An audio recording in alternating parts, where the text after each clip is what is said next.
Helo bawb, felly y sesiwn nesaf yma, da ni yn mynd i ganolbwyntio ar Gymraeg Safon Uwch, a rhan o'ch arholiad chi, neu rhan o'ch cwrs chi, uned 6, lle mae gofyn i chi werthfawrogi rhyddiaeth. Felly gobeithio y nod yn ystod y sesiwn hon ydy trafod be'n union sy'n ofynnol ohonoch chi yn y rhan yma o'r arholiad, a gobeithio gawn ni gyfle i gyflwyno camau gwahanol o sut mae'n mynd ati i edrych ar ddarn o ryddiaeth am y tro cyntaf.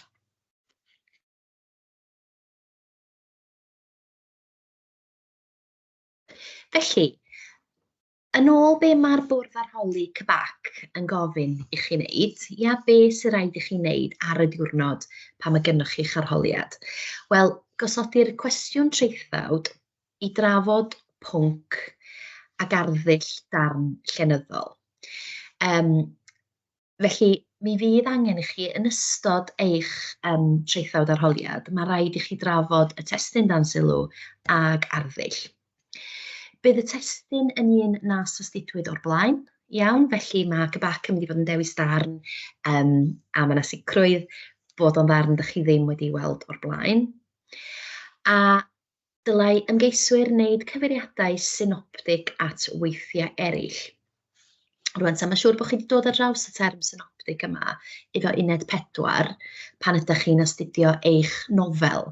Felly, pa bynnag nofel ydych chi'n ei gwneud, bod chi'n un o Solaleuad, neu'n dangadarn concrit, neu beth bynnag, mi fydd eich athro neu eich athrawes chi'n siŵr yn eich annog chi i fod yn darllen yn eang ac yn ehangach mwyn gallu cymharu gwahanol weithiau gyda'i gilydd, gwahanol genres, gwahanol gyfnodau, a bod chi wedyn yn gallu gwneud cysylltiadau rhwng y gwahanol weithiau llenyddol yma.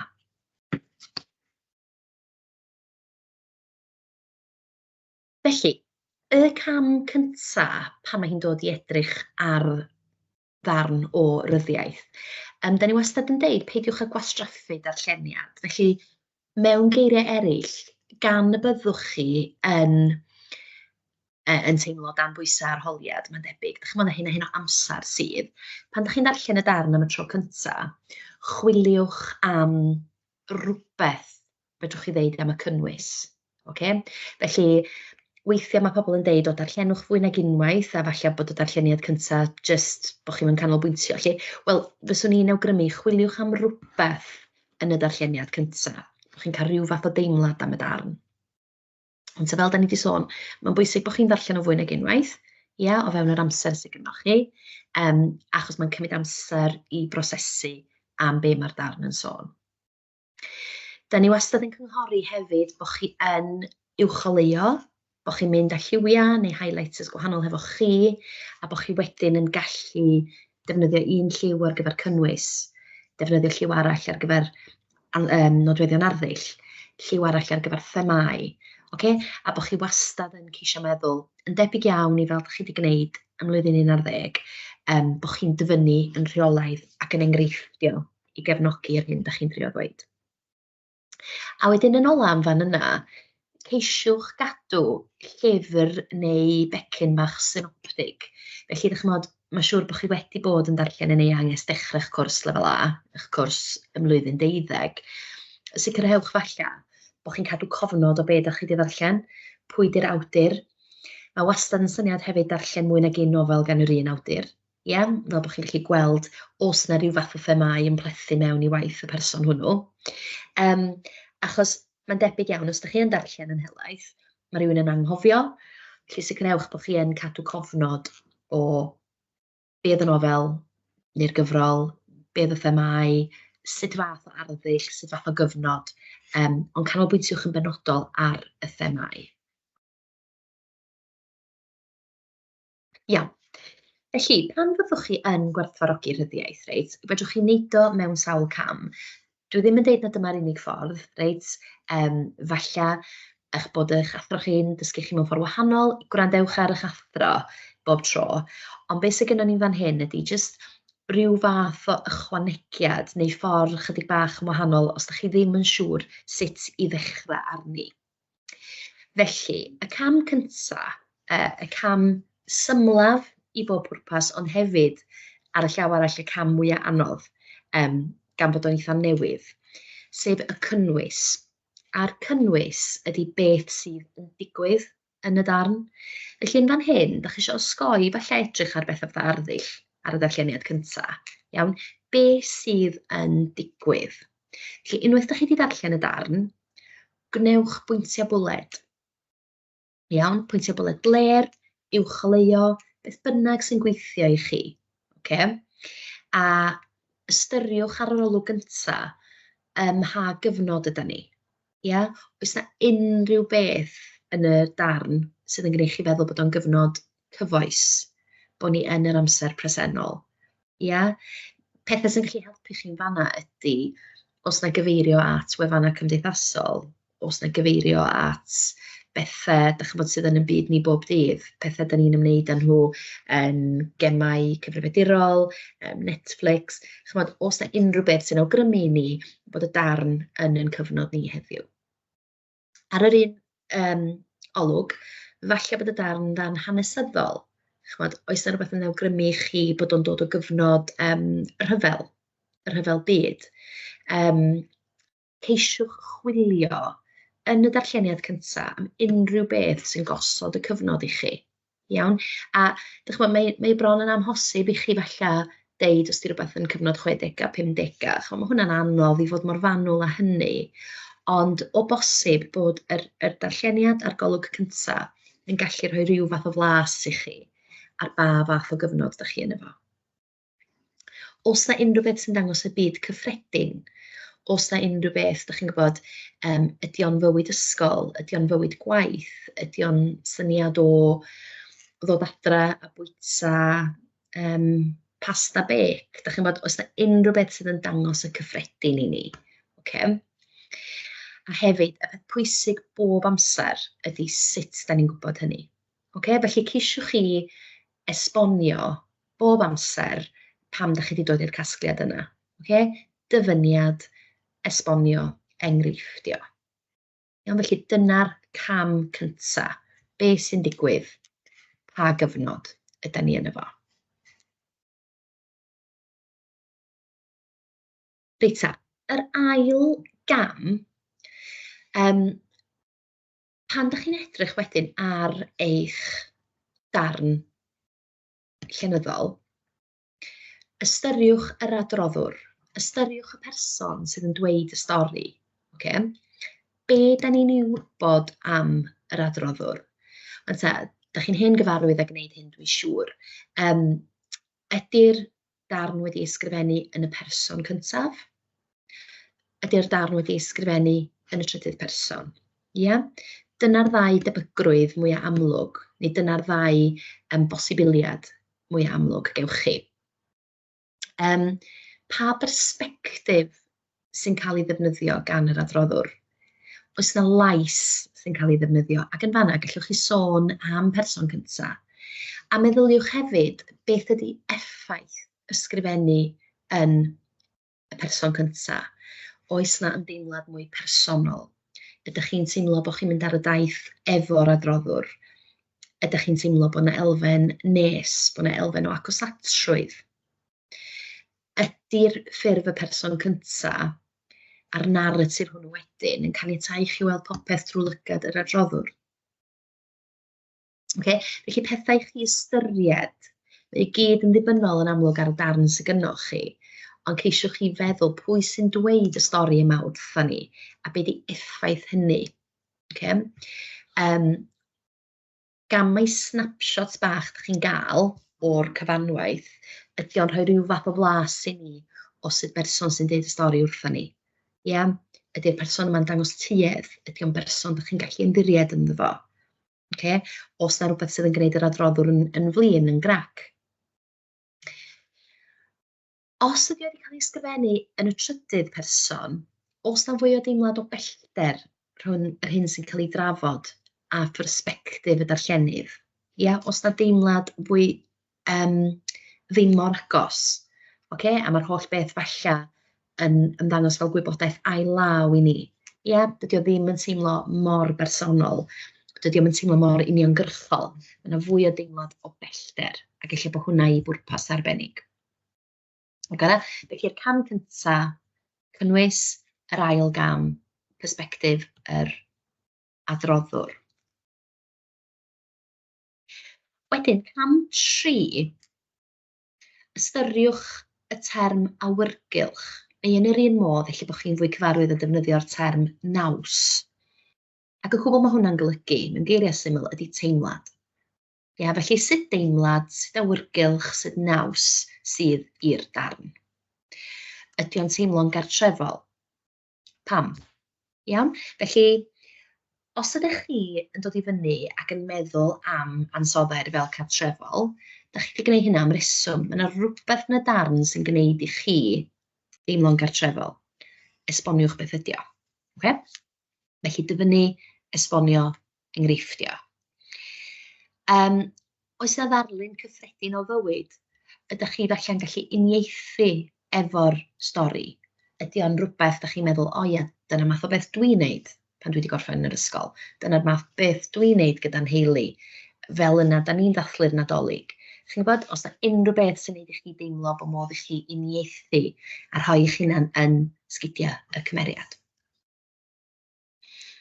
Mi sylwch chi hefyd wrth i ni fynd drwy'r cama nad ydw i'n sôn yn benodol am gymeriadau. Fyswn i'n annog chi i feddwl am y cymeriad fel rhywbeth sydd yn rhedeg fel llinyn drwy'r camau i gyd. Felly, hynny ydi, yn cam 1,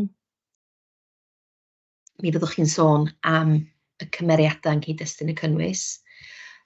Yng ngham 2, wrth sôn mae'r adroddwr, mae'n bosib byddwch chi'n cyfeirio at y cymeriadau, a wedyn yn sicr yn fan hyn hefyd fyddwch chi'n cyfeirio at y cymeriadau. Felly mae hwnna fel rhyw linyn drwy ddefo i gyd. Ydy'r awyrgylch neu'r naws yn newid o gwbl? Pam? Pa bryd?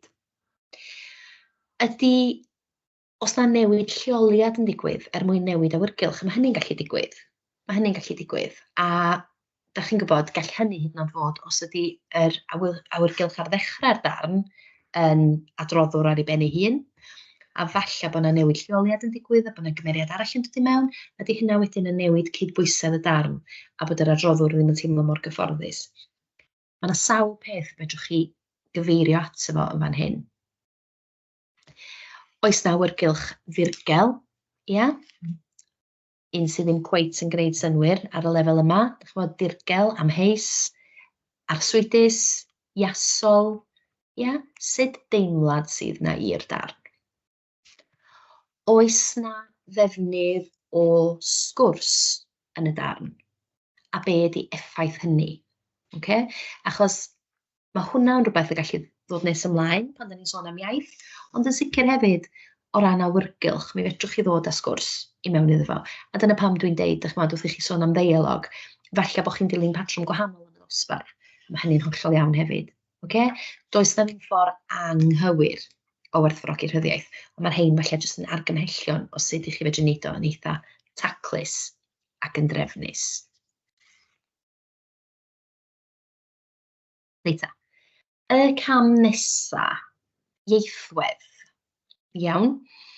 Felly, dwi wastad yn meddwl gan bod y cwestiwn yn gofyn i chi'n benodol i drafod arddull, dwi'n meddwl bod o'n eitha neis bod chi'n dangos yn glir bod chi yn gallu gwahaniaethu rhwng y math o iaith sy'n cael ei ddefnyddio, math o ieithwedd, a'r technegau arddull ar wahân. Iawn. Mae'n dangos wedyn, dwi'n meddwl bod chi'n gweld bod gennych chi ddau beth yn rhedeg ar yr un pryd. Felly, sut ieithwedd sydd yn y darn? Felly drwchwch arno fo, darllenwch o eto. Oes gennych chi iaith blaen? Iaith. Yw hwnna ddim wastad yn gorfod golygu iaith sydd yn rhwydd, reit? Gallu di fod yn iaith sydd yn iaith foel, sydd ddim yn flodeuog o gwbl. Ydy'r iaith yn eitha di-addurn? Fatha iaith efallai fysa dau ffrind yn siarad gyda'i gilydd. Heb unrhyw fath o ddisgrifio, heb unrhyw fath o ddelweddu, dim ond sgwrs, un yn siarad gyda'r llall. Plaen di-addurn. Ydy'r iaith yn flodeuog? Mae hwnna'n gwbl wahanol wedyn yn dydi. Felly meddyliwch chi am nofela falle ydych chi wedi darllen, lle mae yna ddisgrifiadau lu, ydy'r iaith yn eitha blodeuog. A fel arfer, mae hwnna'n dueddol o ddigwydd fwy yn y farddoniaeth yn dydy, ond mae o'n gallu digwydd yn y ryddiaith hefyd. Sut gywair neu pa gywair sy'n cael ei ddefnyddio? Ia, safonol, os gennych chi ferfau anffurfiol, ydy o'n swnio fel iaith bob dydd.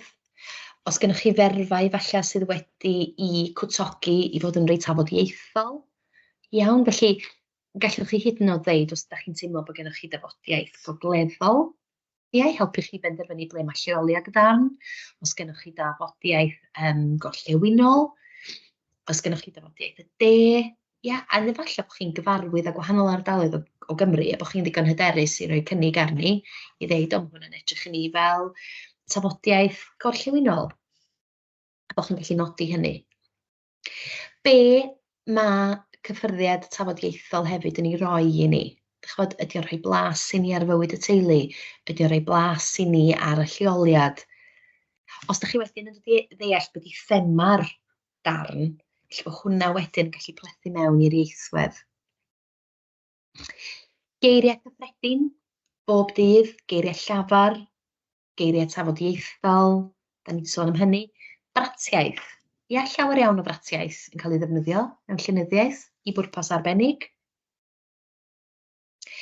Ydy'r darlun neu'r ddelwedd da chi'n gael yn realistig, yn gyfarwydd, ac hefyd, os ydy'n sgwrs rhwng bobl ifanc sy'n sôn am rhywbeth cyfoes, yn amlwg felly bod yr iaith yn mynd i adlewyrchu hynny. A bod yr elfen anffurfiol bob dydd yna yn cyfoethogi y profiad.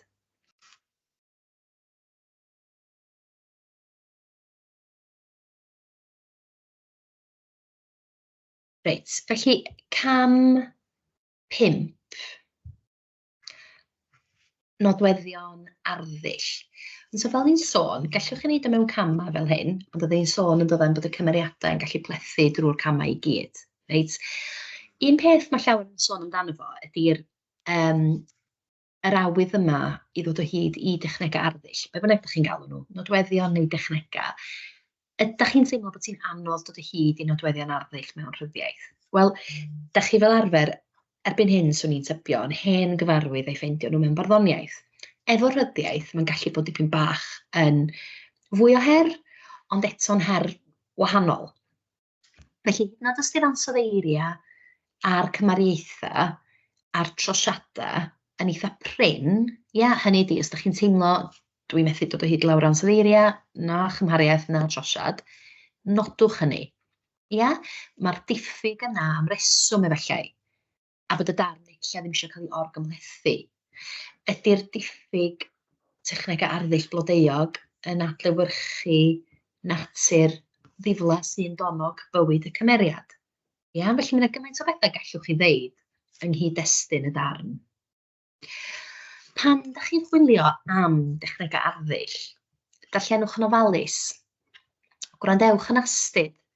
Mae'n anodd dan amodau arholiad, dwi'n gwybod hynny, ond os oes modd i chi falla darllen, yn dawel i chi'ch hun efallai hefyd, i weld os yna rhywbeth yn eich taro chi yn glywedol. Yn enwedig efallai os ydych chi'n edrych ar bethau fel cyfateb cytseiniaid neu gyflythrenu efallai, bydd hwnna'n taro chi os ydych chi'n deud y geiriau. Darllenwch yn ofalus. Mae'r darlleniad cyntaf yn dydy yn canolbwyntio yn siŵr ar y cynnwys, ond mae'r darlleniadau eraill wedyn yn edrych yn fwy craff am y pethau yma, am yr ieithwedd, am yr iaith ag arddull.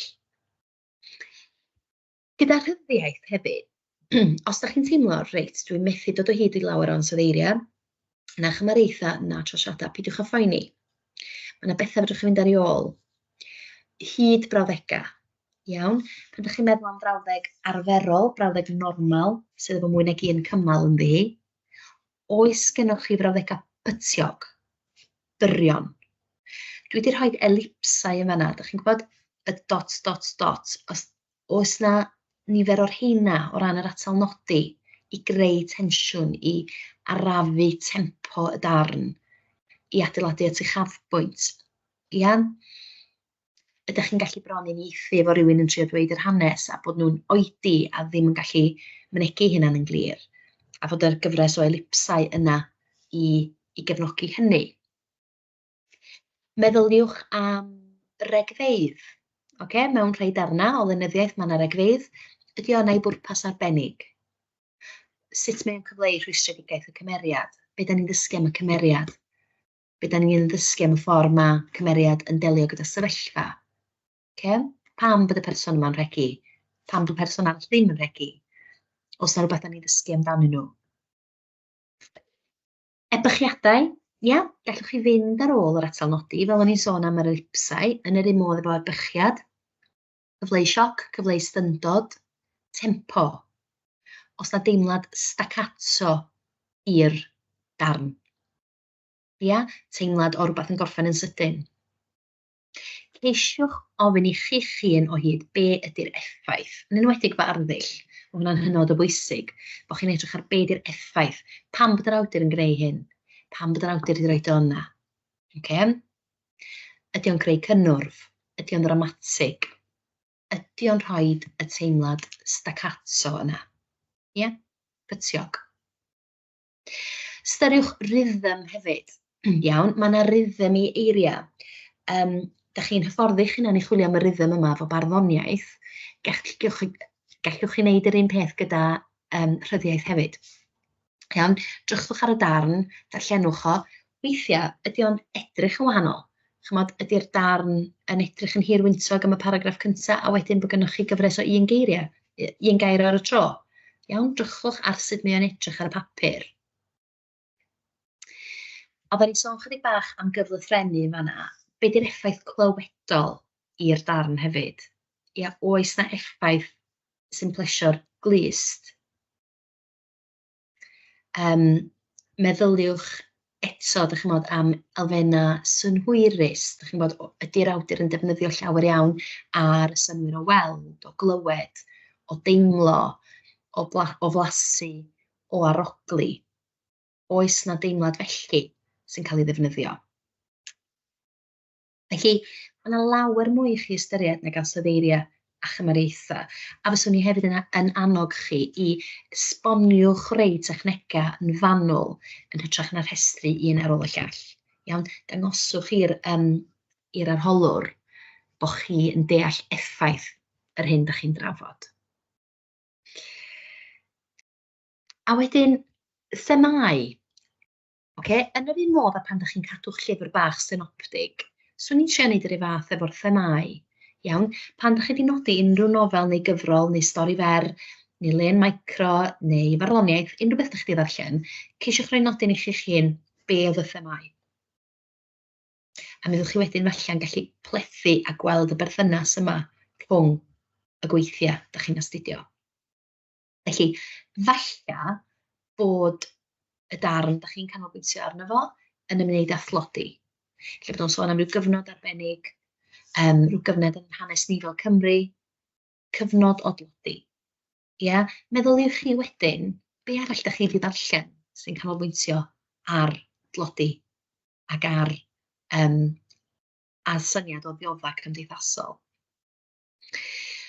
Gwrthdaro cymdeithasol, mae yna llwyth o lyfrau yn does yn y Gymraeg, a cymdeithas yn gry yn llawer iawn ohonyn nhw. Felly, os da chi'n darllen yn eang, mae grwpio nhw yn mynd i fod yn anodd, ond mwya'm byd chi yn darllen, hawsa'n y byd bydd chi'n gwneud cysylltiadau efo rhywbeth gwahanol da chi wedi darllen yn y gorffennol. Thema cenedlaetholdeb. Wel, da chi wedi astudio llwyth o gerddi llynedd, neu blwyddyn cynt, yn ymwneud â chenedlaetholdeb. Oes na weithiau da chi wedi darllen sydd yn trafod ymreictod, y syniad o fod yn Gymro, cenedlaetholdeb, perthyn i'ch gwlad. Bywyd cyfoes, mae hwnna'n eitha eang yn dydi? Falle nid yn thema bysach chi eisiau defnyddio, falle bysach chi eisiau rhywbeth mwy pigog, ond bywyd cyfoes a'r byd da ni'n byw ynddi ar hyn o bryd. Gwleidyddiaeth, lle bod gwleidyddiaeth yn thema yn eich darn da chi'n gael ar y diwrnod. Crefydd, cariad, yna lwyth o bethau yn does. A dyna beth sy'n heriol efo hwn, ond yn ofnadwy o ddiddorol, da chi'n methu adolygu ar ei gyfer o fel y cyfryw. Diolch mater o ddysgu ffeithiau, ond mi fedrwch chi baratoi. A mae'r paratoi yn digwydd dros amser yn be ydych chi'n ddarllen. Felly, hiraeth. Da ni wedi sôn chydig bach hiraeth. Falle bod hiraeth yn amlwg yn y darn ydych chi'n gael, a bod chi'n meddwl, mae hwn yn atgoffa fi o rywbeth nes i ddarllen sbel yn ôl am rhywun yn colli rhiant, am rhywun yn colli cariad, a bod chi wedyn yn mynd nôl at eich llyfr synoptig ac yn gwirio. Felly, mae'r synoptig yn bwysig. Mae e'n mynd i helpu chi i ennill y marciau uchaf pan ydych chi yn ysgrifennu. Fyswn ni hefyd yn ceisio bod yn ddigon manwl efo'r synoptig a bod o ddim yn just cyfeirio, dwi wedi darllen y nofel hon gan yr awdur hwn. Mae disgwyl bod chi'n mynd dan groen be sy'n debyg efo'r darn ydych chi'n astudio. Gora? Reit, a beth yw pwynt cyfeiriadau synoptig? Be da ni'n neud? Be di fwriad o? Wel, yn syml iawn, da chi'n edrych yn ddyfnach i'r darn. Da chi'n edrych yn bellach na'r cam un na. Da chi'n edrych ar, be mae'r awdur yn ceisio ddeud wrthon ni am fywyd, neu am sefyllfa dyn yn y byd heddiw. Mae synoptig hefyd yn sbrydoli cysylltiadau rhwng gweithiau gwahanol. Mwyaf yn y byd y byddwch chi'n ei ddarllen, mwyaf o gysylltiadau y byddwch yn ei gweld. Felly, dyna pam ni'n cynghori chi ddarllen mwy nag un nofel gan yr un awdur. Byddwch chi'n gweld wedyn yr arddull mae'r awdur hwnnw'n defnyddio. A'r steil maen nhw'n defnyddio, ac ydyn nhw'n dueddol o fynd ar ôl yr un math o themau yn ei gwaith nhw. A falle wedyn, yn amlwg, os gynnwch chi amser pan ydych chi'n paratoi, darllenwch biwgraffiad bio yr awdur yna, i wybod, enghraifft, os ydych chi'n astudio Saunders Lewis, fel ydych chi wedi gwneud llynydd efo Siwan, darllenwch be oedd ei egwyddorion o, be oedd ei ddaliadau fo, a sut mae hwnna wedyn yn cael ei amlygu yn ei waith o. A wedyn, yn ola, be mae synoptig yn neud? Wel, mae o'n miniogi ac yn cyfoethogi eich dealltwriaeth chi. Ond mae yna synoptig gwan, fel o'n i'n deud, lle ydych chi jyst yn cyfeirio at nofel yma, nofel acw. Ond mae yna synoptig cry, lle ydych chi'n dangos bod chi wedi deall sut mae'r themau ydych chi wedi weld yn y darn sydd o'ch blaen chi yn eich atgoffa chi o beth eraill ydych chi wedi gweld. Reit. Da ni wedi sôn am gymdeithas, mae'n ddigon posib bod y syniad o berthynas yn mynd i amlygu hun yn ystod eich arholiad chi. Mae perthynas mam a phlentyn yn rhywbeth sydd yn greiddiol i holl nofela gosod Safon Uwch. Felly pa bynnag un da chi'n astudio. Un o solaleiad, wel, mae perthynas ganolog yr adroddwr a'i fam yn dydi. Mae o i daith o'i gyflawni hunanladdiad, mae o'n cyfeirio yn dydi at ei fam yn gyson drwy'r nofel. Mae holl beth yn cyrraedd rhyw ben llanw yn hynod wyth. Martha Jack Asianco, i fod sy'n absennol, mae'r fam yn dylanwadu ar fywydau'r plant, y tri ohonyn nhw. Dan Gadan Concrit, Mama Losin, yn trin i gŵr tad a pwdin mawr fel plentyn. Ond mae yna oblygiadau sinister iawn i hynny yn does, i'r rhai ohonoch chi sy'n astudio Dan Gadarn. A wedyn yn blasu wedyn perthynas mae Peggy a'i mam yn allweddol i ddeall y nofel. Felly, yn amlwg mae'r awduron yma'n gweld y cryfder sy'n yna mewn perthynas rhiant a phlentyn ac yn archwilio hynny ymhellach yn y nofela hyn. Felly, pam synoptig? Be mae o'n neud a pam da ni'n neud o? Mae o'n helpu ni i ddeall sut mae gweithiau llenyddol yn perthyn i'w gilydd. Ac os ydych chi'n meddwl amdani hi fel sgil Safon Uwch, mae'n mynd i fod yn hynod bwysig bod chi'n gallu defnyddio hwn ar gyfer uned 4, efo'r nofel ac efo'r Gwerthfawrogi. Okay? Felly, fyswn ni'n deud i flaenoriaethu hwn fwy na dim byd dros y flwyddyn nesaf yma. Mae o'n dyfnhau eich profiad chi o gymeriadau ac o ddealltwriaeth wrth darllen, a hefyd pa themau sy'n ymddangos yn gyson mewn llenyddiaeth Gymraeg. Felly,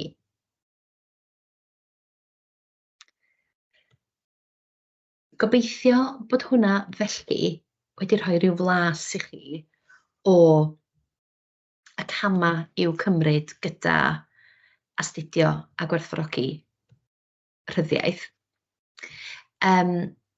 Yn jyst yn sydyn iawn ta gan bod gennym ni chydig o amser yn weddill.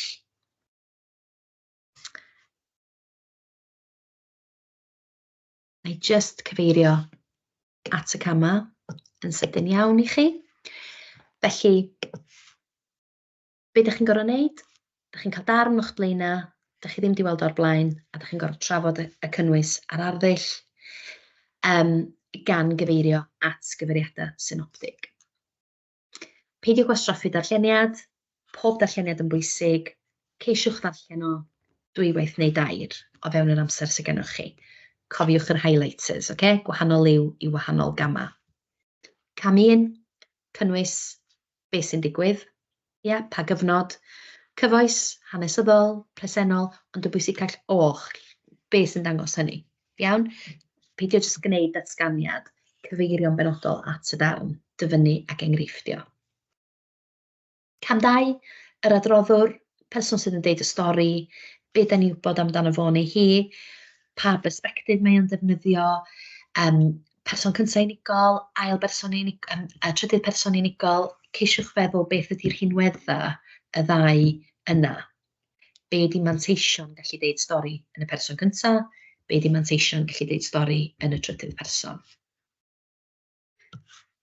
Cam 3, awyrgylch, naws, teimlad, maen nhw gyd yn eiriau da i ddefnyddio. Iawn, sut deimlad sy'n eir darn? Sut mae'r darn yn gwneud i chi deimlo? Okay?